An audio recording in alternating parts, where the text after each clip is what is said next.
চতুৰ্থ শ্ৰেণীৰ গণিতৰ প্ৰশ্ন পেপাৰখনৰ 1 নম্বৰ দিয়া হৈছে। কেৱল উত্তৰটো লিখিব লাগে। 2 নম্বৰকৈ লাভ কৰিবা। 5টা প্ৰশ্ন আছে। ক, দুটা বৃত্তাকাৰ বস্তুৰ নাম লিখা। খ, দুভাগৰ একৰ দুটা সমতুল্য ভগ্নাংশ লিখা।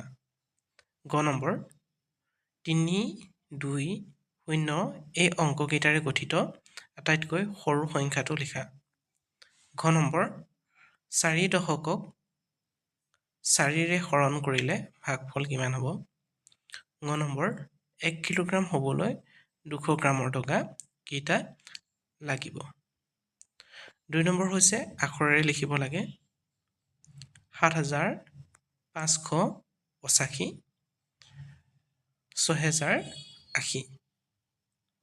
3 নম্বৰ দিয়া হৈছে অংকৰে লিখিব লাগে 9045।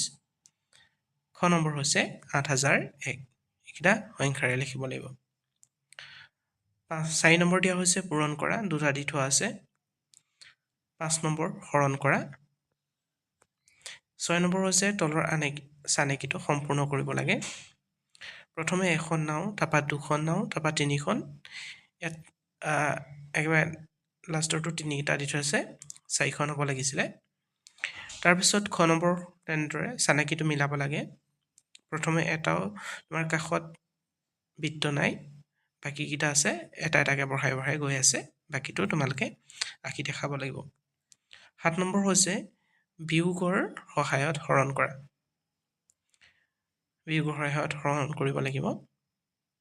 8 নম্বৰ হৈছে তলৰ সংখ্যাৰ স্তম্ভটো সম্পূৰ্ণ কৰিব লাগিব। আৰু লাষ্টৰ কুৱেশ্যনটো হৈছে 3টা নাৰিকলৰ দাম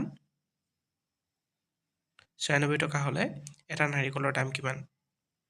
প্ৰথমে 3টা নাৰিকলৰ দামটো দি দিছে আৰু তোমালোকক এটা নাৰিকলৰ দাম উলিয়াব দিছে।